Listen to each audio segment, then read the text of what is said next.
Well, good evening and welcome to Tucker Carlson tonight. For months, Trump defenders have alleged that Robert Mueller's investigation is tainted with partisan politics. They've noted, for example, the strikingly high percentage of prosecutors on Mueller's team who are also major Democratic donors. The president himself has frequently echoed these charges, implying that the investigation is a partisan witch hunt concocted by his enemies to overturn last fall's election results, basically a coup. We haven't joined that chorus. Prosecutors, like military officers and surgeons, are trained to rise above their own politics in the service of duty, and most of them do that. In the absence of hard evidence to the contrary, it seemed wise to give this investigation the benefit of every doubt and wait for the outcome. We're Americans. We believe in the fair application of justice. We think that's what normally happens. Well, unfortunately, it's getting harder to maintain that faith. 2 days ago, news broke that a key figure in the Mueller investigation, a longtime FBI official named Peter Strzok, had been removed from his job for sending highly political text messages to his mistress, who's another FBI official. Apparently, those texts attacked President Trump and expressed affection for Hillary Clinton. Now, ordinarily, this would not rate a headline. Even career government officials are allowed to have political views. But this is no ordinary moment. Peter Strzok is at the very center of the two most politicized Justice Department cases in a generation. Strzok was, first of all, deeply involved in the investigation of Hillary Clinton's private email server last year. At the conclusion of that investigation, it was apparently Strzok who changed the FBI's description of what Hillary did from grossly negligent to extremely careless. Now, the first description is a crime, the second merely a blunder. So in effect, Peter Strzok exonerated Hillary Clinton in the middle of a presidential campaign. But then he kept going. Strzok went on to sign the document, the official document that opened an investigation into Russian meddling in the election. The very same investigation the Hillary campaign was calling for at the time, the one that has now completely overwhelmed the Trump presidency.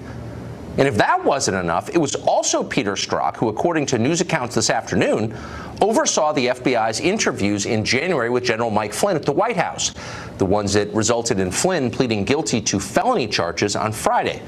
Apparently, Flynn had no idea he was being interviewed, and that would explain why he didn't have a lawyer present. If true, that would qualify as trickery. It would be unethical. Again, like Zelig, Peter Strzok in the middle of it.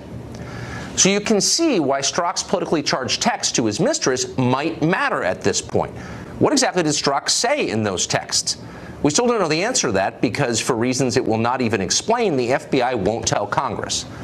So all the way back in August, the House Intelligence Committee sent a subpoena to the FBI asking for, among other things, information on why Peter Strzok was removed from Mueller's team. But instead of replying, the FBI simply stonewalled and said nothing. Well, that's not just infuriating, it's unconstitutional because the FBI is not its own government. It's a single agency within the executive branch of our federal government. It's accountable to, among others, the United States Congress, and therefore accountable to voters. Keep in mind, nobody elected Peter Strzok to anything. You elect members of Congress to keep people like Peter Strzok in line. Now, when people like Peter Strzok decide that Congress has no power over them, they're giving you the finger and they're threatening democracy. That should not be allowed. And yet, amazingly, it's common. It happens literally all the time in Washington.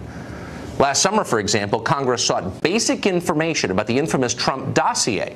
Did the FBI pay for it or part of it? Did FBI agents believe the contents or use them to drive their Russia investigation? These are basic and central questions, and yet the FBI just ignored them. They didn't feel like answering. They rarely do. Back in 2015, two Islamic extremists attempted to shoot up a Muhammad cartoon contest in Garland, Texas. Remember that? Later, it emerged that an undercover FBI agent knew the two shooters personally and had even egged them on to, quote, tear up Texas. That agent even traveled with the terrorists to the scene at Garland, was present right before the attack, and tried to flee as it began. It's hard to believe that actually happened in America, but it did happen. You'd probably like to know why it happened, wouldn't you? Senator Ron Johnson of Wisconsin would like to know. He's repeatedly asked the FBI to explain why it shielded terrorists, how it could have failed to stop the shooting that happened later. And yet he still doesn't know. Senator Johnson's requests repeatedly have been stonewalled by the FBI. A year before that, in 2014, Senator Tom Coburn of Oklahoma asked the Justice Department information about the gun that the Tsarnaev brothers used to kill a police officer right after the Boston bombing. He never received an answer to that question. We could go on. There are many examples of this, but the point is clear. The FBI is out of control, and not just in the Trump investigation, but much more broadly. An agency charged with enforcing the law clearly considers itself above the law, and that's a threat to you and every American, no matter who you voted for. Joe DeGenova is a former U.S. attorney for the District of Columbia, and he joins us tonight.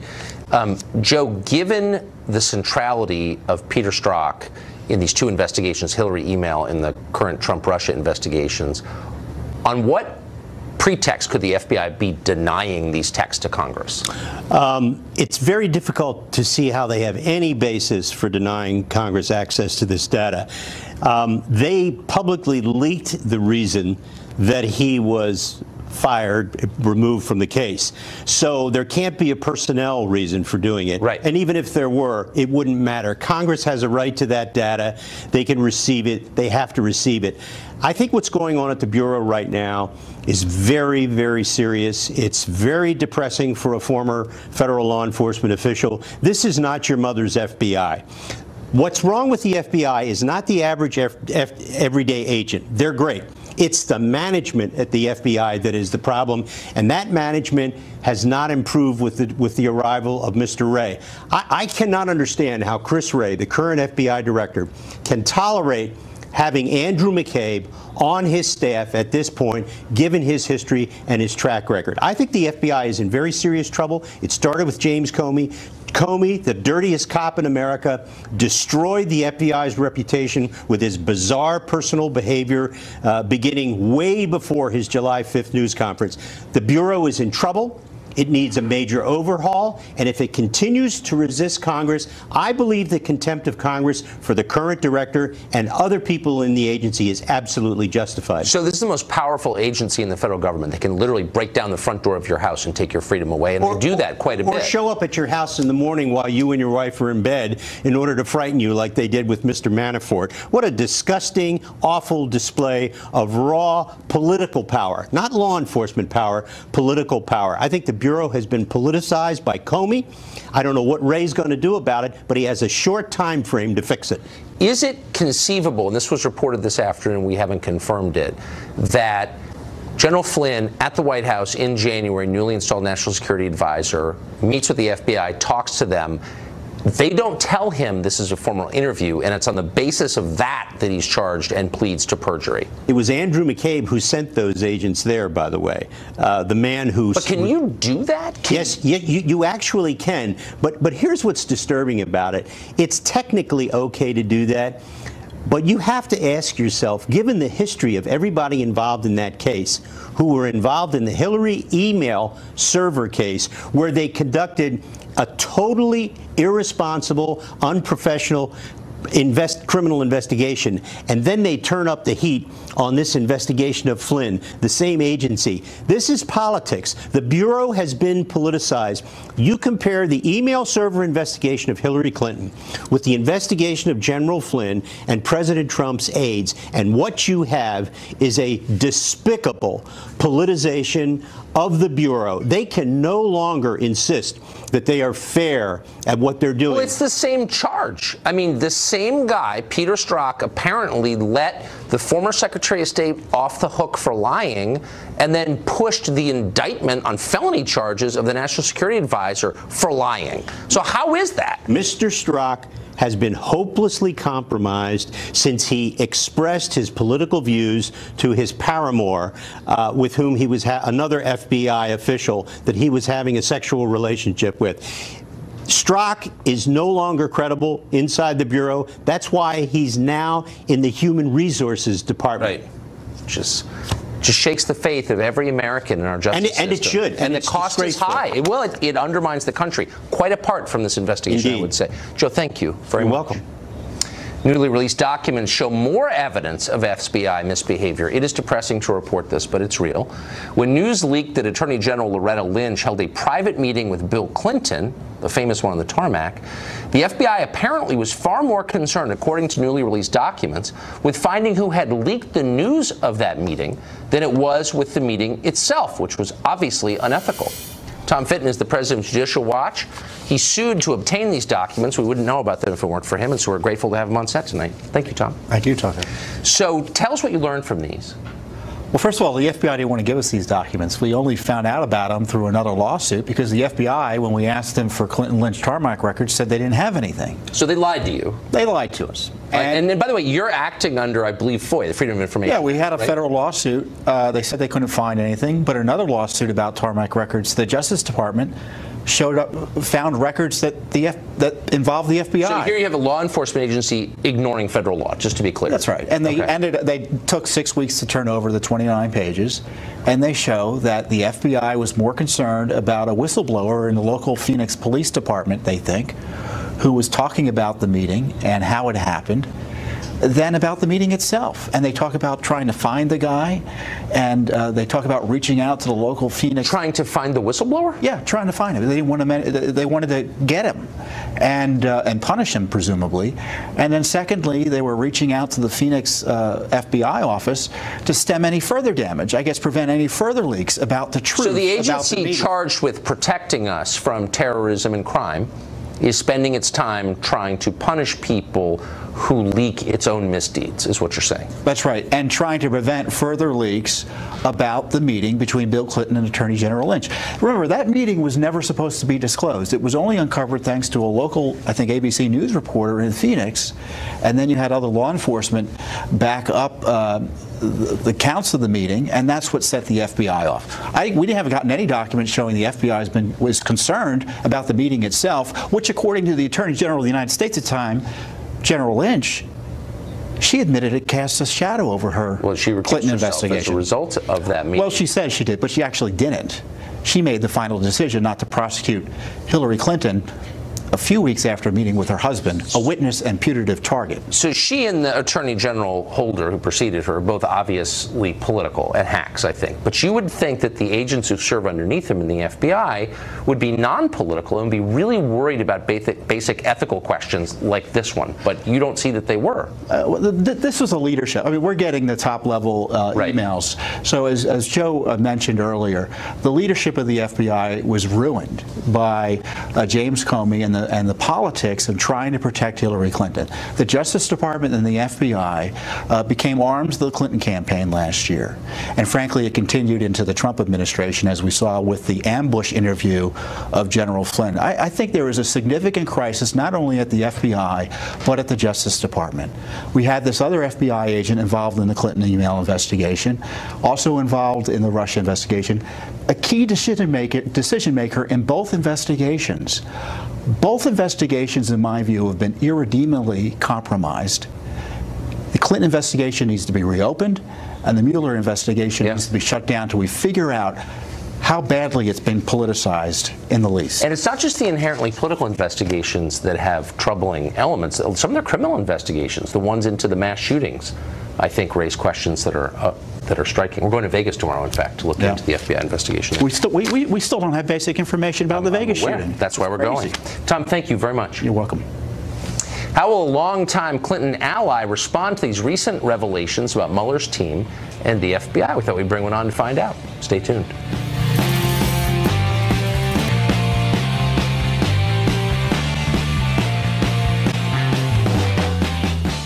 General Mike Flynn lied about conversations he had had, and that was a criminal offense. Hillary Clinton lied about illegally sending classified information on an illegal private email server, and that was just careless, according to the FBI. All this used to be baffling, but the recent revelations about FBI agent Peter Strzok suggest another interpretation. Supporters in the FBI were looking out for Hillary Clinton during the last campaign. Richard Goodstein advised Hillary Clinton's presidential campaign in both 2008 and 2016, and he joins us tonight.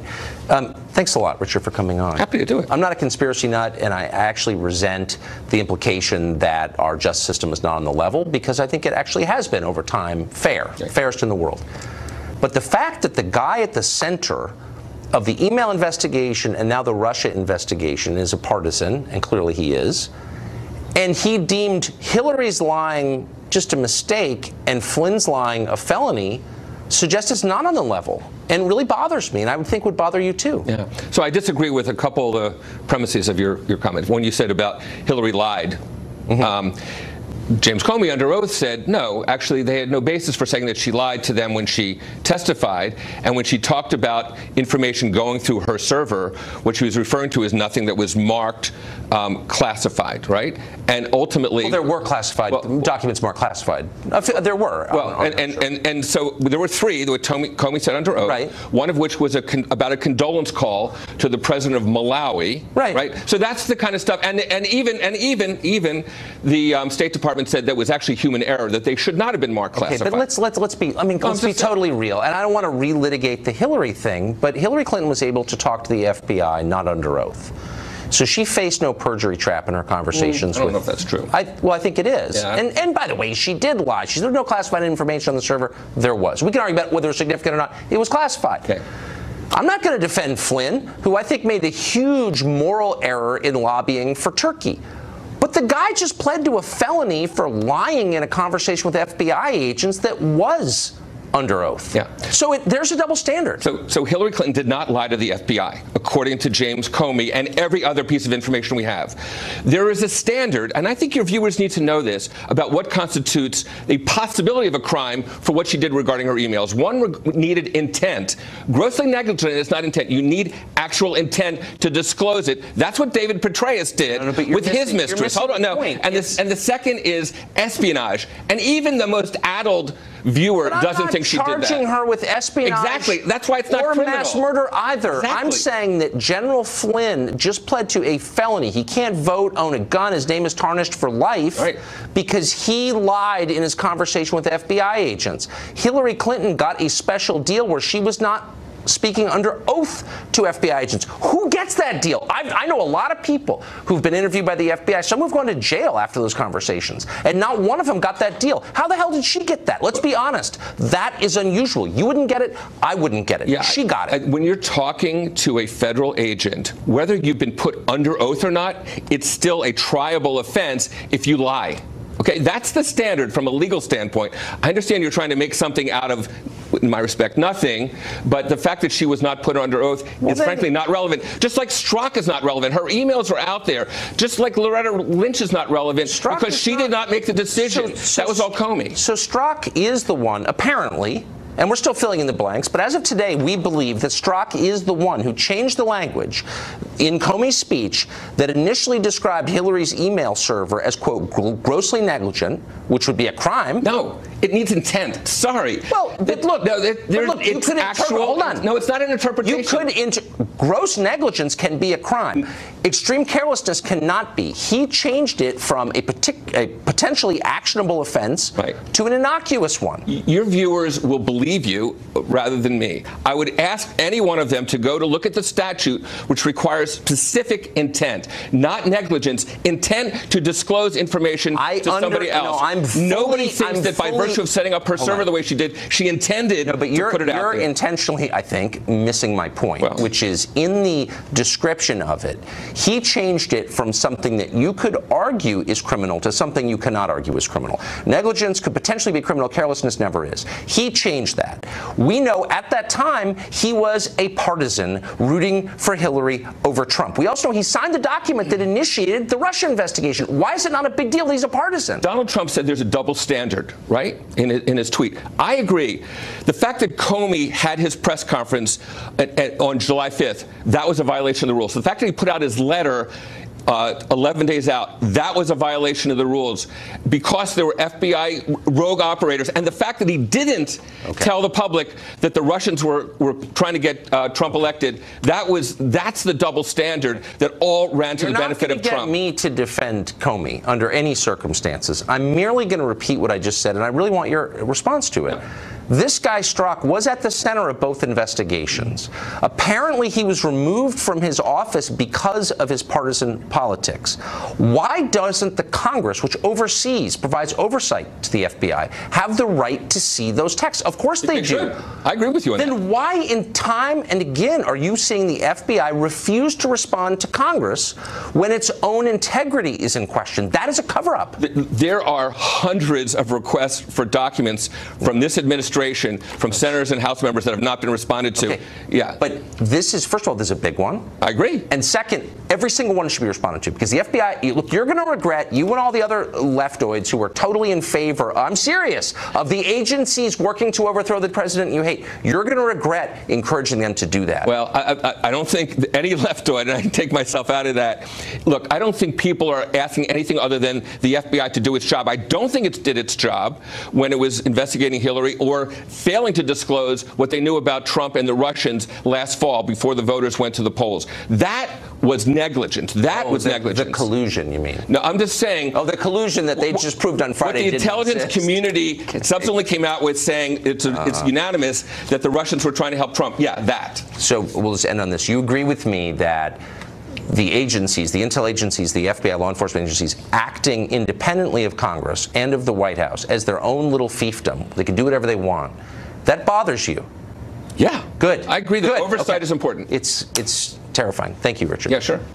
Supreme Court just handed a big victory to the Trump people and the travel ban, which they upheld. Mark Stein here to tell us what that means next.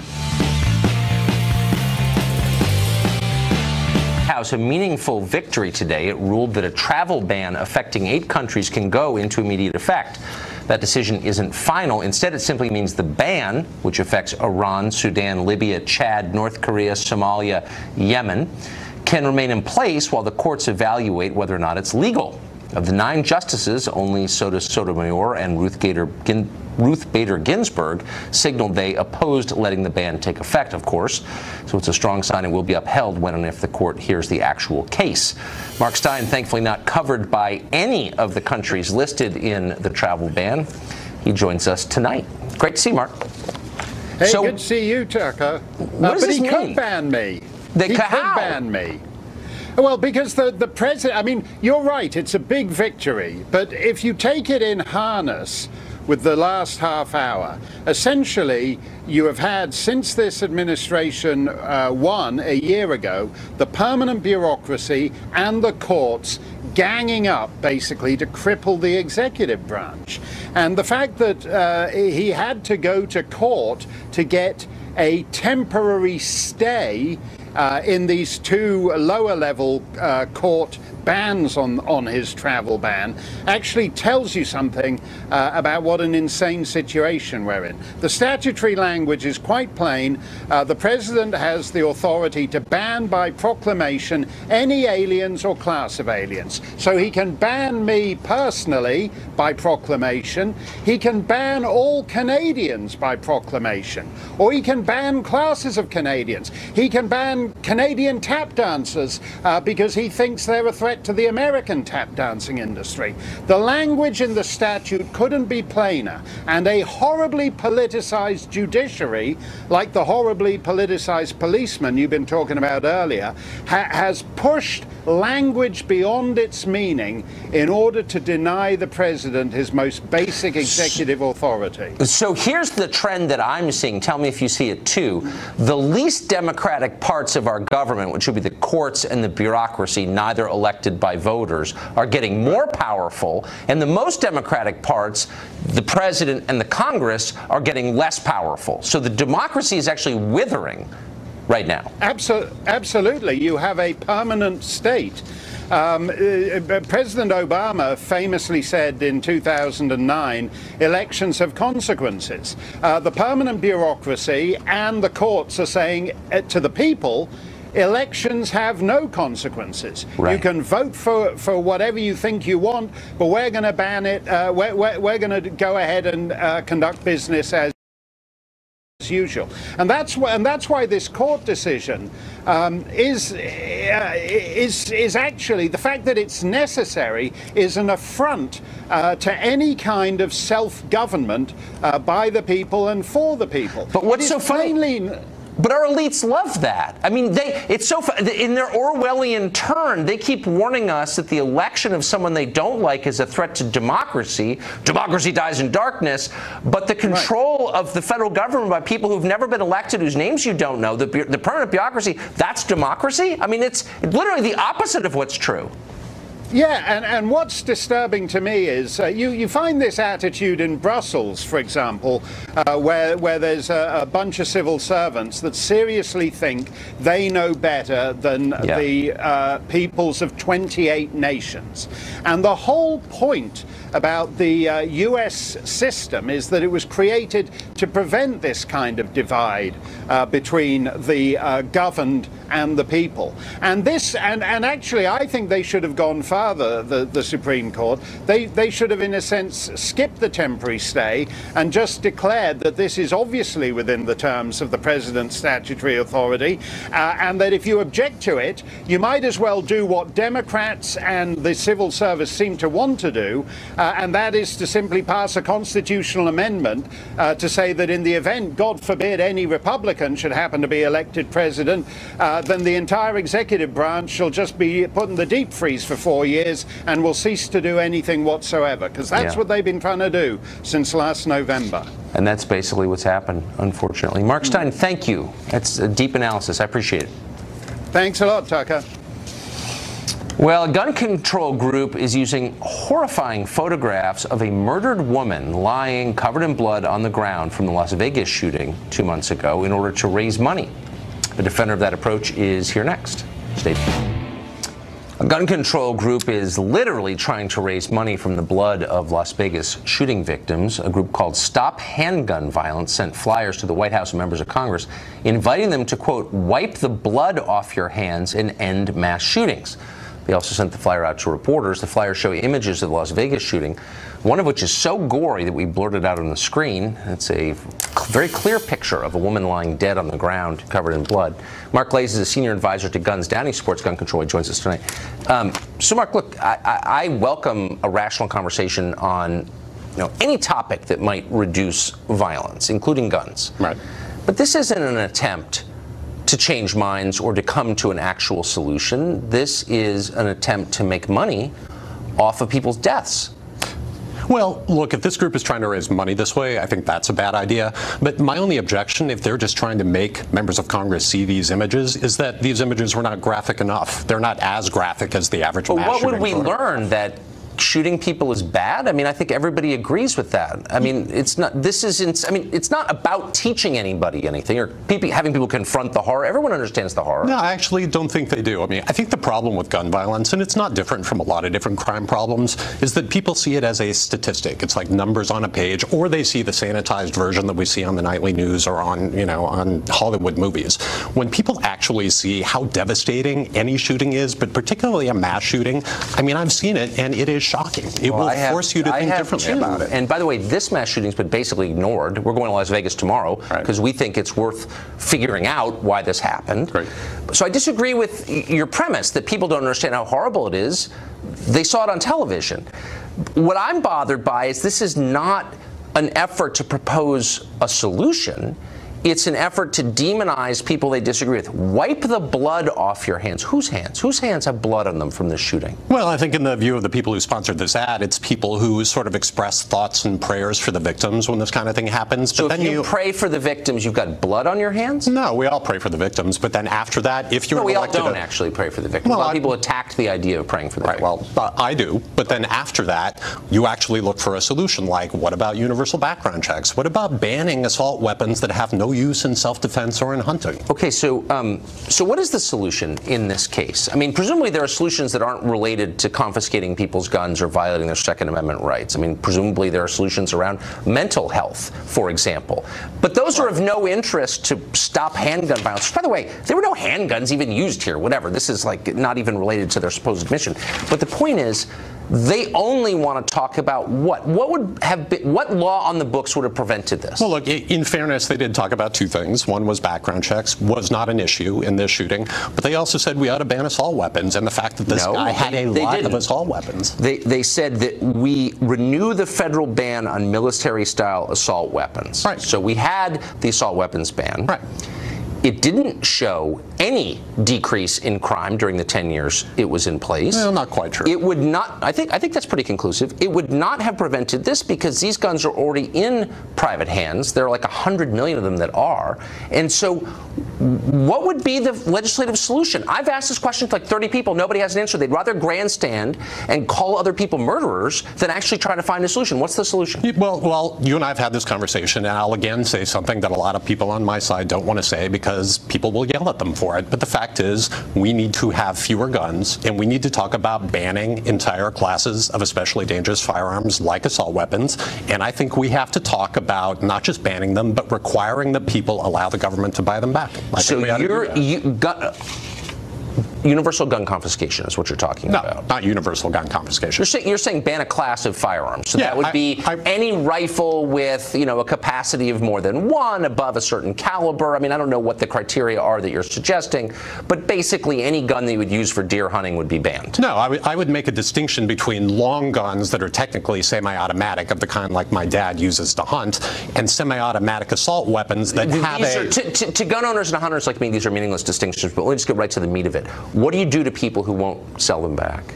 I think you at a bare minimum sort of fine them severely for it and build an incentive for them to sell them back. You ready for the civil war that would ensue when you try and take people's guns? Oh, I'm serious. Well, I mean, I take it seriously, but as you just said, we banned these things for 10 years and the country did not go up in flames. We didn't ban them, actually. You couldn't sell certain guns, but people had them. I had one at home. Nobody came and took it from me. So how about half measures? Let's do this. Let's reimpose the ban on all new sales. The one that didn't work. On all new sales, and over time, the supply will dry up. All right. Mark, thank you. I appreciate it. Thank you. The Las Vegas shooting remains a mystery more than 2 months later. Tomorrow night, we're going to visit Las Vegas in search for answers. We hope you'll tune in then.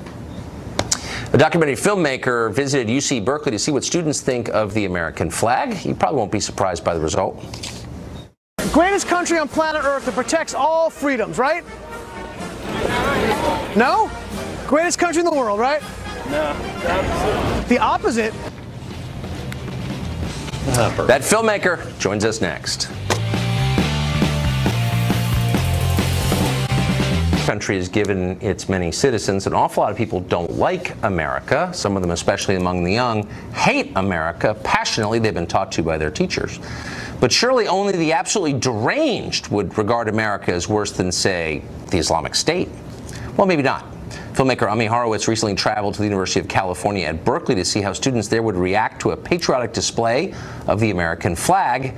Here's the result. Greatest country on planet Earth that protects all freedoms, right? No? Greatest country in the world, right? No, the opposite. Complete opposite. No? Why not? Yeah, Canada's pretty great. America. This country. Wow. Why would you say that? I wanted to see what the reaction would be with, well, another flag that's out there in the news. I stand against America. ISIS protects Islam. I denounce the United States. Good for you, man. Good for you. Thank you. I love that you're saying that. Thank you. I appreciate that. Ami Horowitz joins us now. That was infuriating to watch. Did you get anybody who said, God bless America, I'm against ISIS? Yeah, there were a minority of people who basically when I was out there with the American flag, said God bless America or good for you, but they were an extreme minority. It was probably about 5 to 1 who were negative to positive, unfortunately. So these are the people who are going to be running our country then? Oh, yeah, people always like to say, oh, University of California, Berkeley, it's just some fringe leftist place. This is a temple of higher education, this country. This is a place which produces people in the State Department, lawyers, politicians, leaders of industry. This is a real major university, and it's not some kind of lunatic fringe place, unfortunately. No, after Stanford, it's the best university in the biggest state in America. Who taught them this? Say again? Who taught these students to hate the country they live in? Well, I think they're professors. I don't think it comes from their parents. I think it comes primarily, if not exclusively, from universities, garbage in, garbage out. And this is what happened when you have years and years and years of teaching these kids to not have any fidelity to our basic concepts as a country. And I think this whole tenure process also is part of the problem, where you allow these people who you know are spewing hatred against America to continue to teach and educate our kids. Yeah. It's depressing and, again, infuriating. Ami Horowitz, thank you for that. Pleasure. Well, despite routinely regarding America as an evil, racist country, American colleges are also key activists, weirdly, in demanding mass immigration into this evil country. Dozens of schools define themselves as sanctuary campuses opposed to the enforcement of immigration laws. Dozens more denounce the Trump administration's decision to end DACA. They clearly regard open borders as a good thing, even a moral obligation, all of which raises an interesting question. Why don't these schools practice their own version of open borders by instituting an open admissions policy?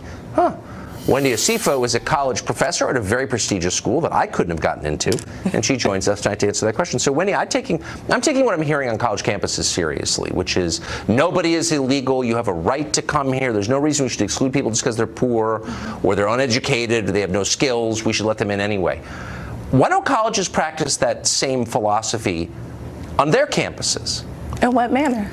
Well, if I am not a tuition-paying member of a college community, why can't I just show up and get a college ID? Illegals can get driver's licenses in California. Why doesn't Harvard or your school issue me a student ID?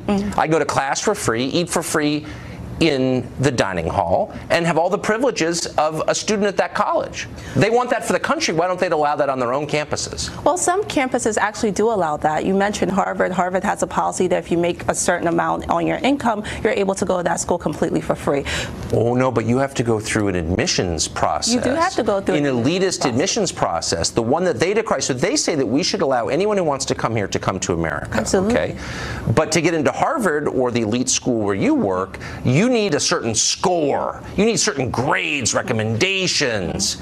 You need skills and qualifications. They call that racist when that's applied to immigrants into this country, but you guys get away with doing it at your schools. Why is that? No, we don't get away with doing that in our schools. And what we're saying is that education and equity is intrinsically woven. We cannot have a society where we have students who coming through the DACA Act and then we say midway through their education, you can no longer be here. And that's what they're trying to preclude. But then why not have them at your school? Why not just say that your school will reserve, I don't know, 80% of its seats for illiterate refugees? They're not illiterate. How about who don't speak English and can't pay tuition? The same people that you're saying America ought to let in and pay for, and we're racist if we don't. Why doesn't your school allow those people to have student IDs and free meals in the dining hall and get to go to class and get a diploma and get all the privileges that rich kids get at your school? Well, you're looking at it from a very myopic viewpoint. What you're saying is that we have... I am? You are. You're saying, I'm just being honest. No, you're not being honest, because we allow individuals who come in from low socioeconomic status to come into the school. We have individuals who are undocumented to come into the school.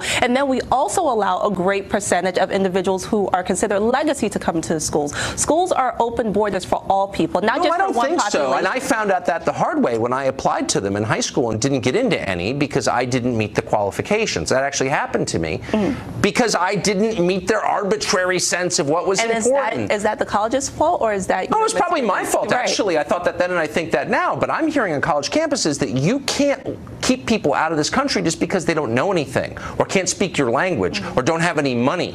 You have to let them in, and if you don't, you're a racist. So I'm saying, why don't you, well, thank you for conceding that, but why don't you apply the same standards to your college? Why keep it this tiny little elite place? It's not.